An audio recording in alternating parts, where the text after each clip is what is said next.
So as a massive fan of the 90s remake of Father of the Bride, I was really excited to watch this movie, and it is an enjoyable film. I just think they really missed an opportunity, as they could have made this film absolutely incredible.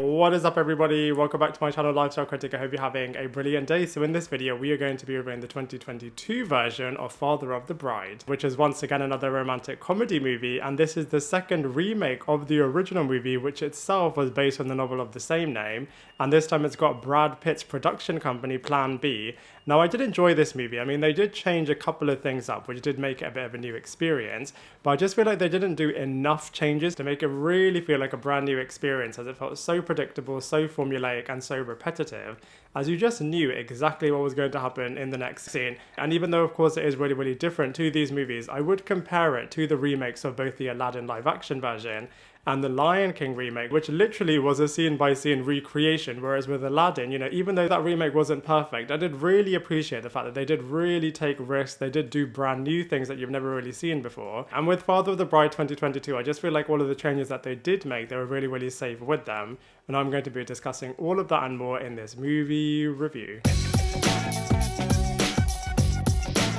So we have two concurrent storylines going on in this film. The first one is that proud parents Billy and Ingrid are attending couples counselling, which results in them agreeing to have a divorce. Their eldest daughter Sophia then announces that she is engaged and is planning to get married in a couple of weeks, and the film then explores all of the chaos that then ensues. Now, from a positives point of view, I really do actually like the lead character, Billy. I feel like he is such a brilliant, proud father, and he has got some brilliant sequences with loads of characters in a scene, and he is just able to own it and steal it, as Andy Garcia just does such a good job in creating this Billy character. And even though you have seen it in quite a lot of other movies, I did really like the way in which they were exploring the generational gap between older parents and how they really want to hold on to their traditions, and the way in which they would hold weddings and wanting to invite the entire extended family, whereas a modern day couple want to have something a little bit more stripped back, want to really focus on a much smaller guest list. And so the conflict that obviously this would then lead to, I feel like is explored really well. I did like the fact that they had a different concurrent storyline going on with the parents, as it did add a little bit more depth, especially to the wife Ingrid. And I really loved all of the set pieces. You can really tell that movies nowadays have evolved so much further, more nowadays, in the limited scope they had just a couple of months and years ago during the pandemic. And you can really feel like, we have big sequences taking place now, which is really wicked. And if you're looking for a slightly updated version of the iconic and classic Father of the Bride movie, then this is going to be really wicked, as it is super faithful to its source material. However, from a negatives point of view, like I keep saying, I just think they had such a wicked opportunity with this film to really go there. I would have loved it if they had taken a lot more risk. I mean, they do take a few, but they really could have pushed it, but instead it feels really cookie cutter. And as a massive fan of the 90s version of this movie, I just feel like this film isn't able to recreate the charm and the humor of Steve Martin's incredible Father of the Bride sequence set of movies, which are just absolutely incredible, and just some of the best movies from that decade. And I just feel like, it was a great idea to do a remake, but I just feel like it wasn't able to capture the gold that they had and the lightning in the bottle that they had during the 90s. But from a storyline point of view, even though they did try to do something different, I just feel like they could have pushed it and should have pushed it so much more. So from a cast and characters point of view, they've actually got some brilliant names in this movie, and they do such a good job with all of their character portrayals. So let's go through them one by one. So first up, we have the iconic and incredible Andy Garcia playing the Ben character. Easily one of the best actors around. I absolutely loved his iconic role as Terry Benedict in the original Ocean's trilogy movies. So good. And over here, he's playing a really proud father. And I feel like this character have the most character growth and character depth, as you find out a lot about this character, and you can really understand why.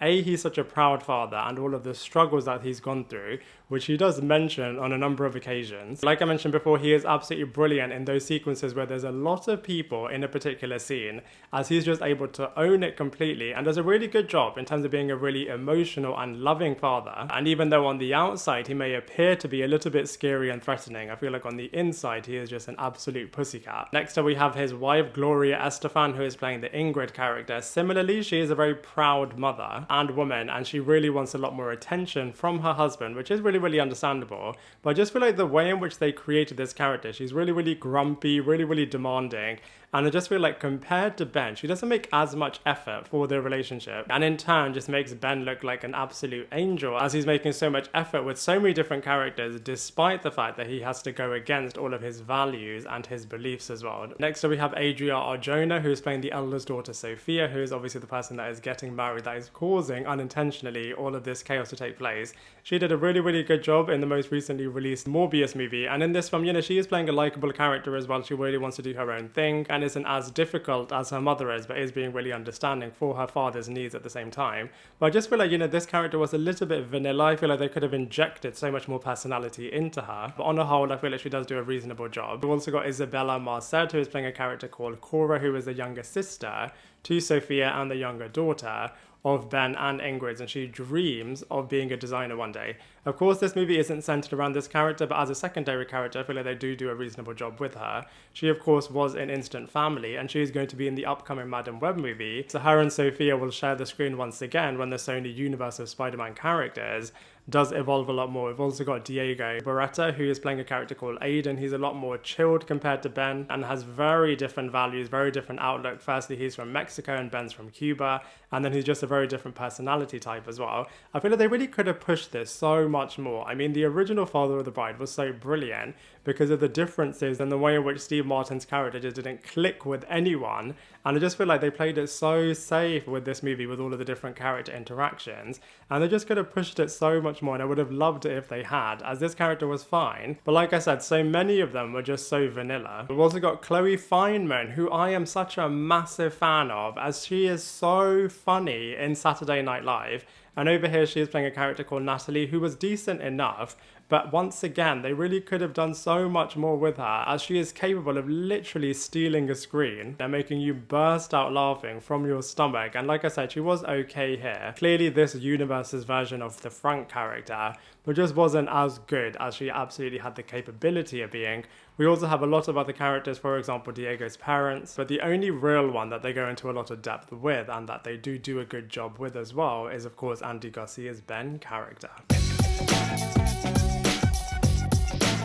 To its credit, the visuals in Father of the Bride 2022 is really good. It feels really extravagant when they are doing those big wedding sequences, and also really simplistic when they are doing the smaller ones. I feel like it does look really modern as well, and the set pieces do look really great. Loved all of the mansion sequences, would have loved a lot more exploration, if anything actually, of all of the lovely sequences that they have. I feel like they could have pushed the club sequence and the hen and stag do's a little bit more, but that is me just being really nitpicky, as I do actually feel from a visuals point of view they did do a really good job in this film.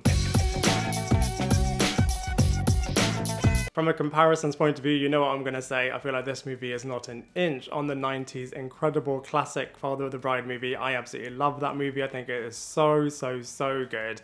And I was really looking forward to watching this movie, but I just feel like it pales in comparison, as that movie, like I said earlier on, just absolutely hit the money with everything, with its family creation, with its character creations, with its charm, with its humor. It was just absolutely incredible. Other films that you can compare this to is of course Parenthood, Cheaper by the Dozen, and Instant Family, which are all really good. I would say this movie is a lot better than Yes Day, but you know, I just feel like they had such a big missed opportunity with Father of the Bride 2022. So overall, with Father of the Bride 2022, I would just say, you know, this just had so much potential for being absolutely incredible. And even though they did try to make it really good, for me, it just didn't really hit the mark. They had such a wicked cast. Some characters were really good, but I just feel like they really could have pushed a lot of them so much further. The script could have been so much stronger. The world in which these characters were inhabiting just could have been so much more immersive and engaging as well. But you know, I did have a decent time with it, and so for all of those reasons, I'm going to give it a 4.5 out of 10. Now I'd love to hear what you thought of this movie, so please let me know in the comment section below. Otherwise, I look forward to seeing you in my next video.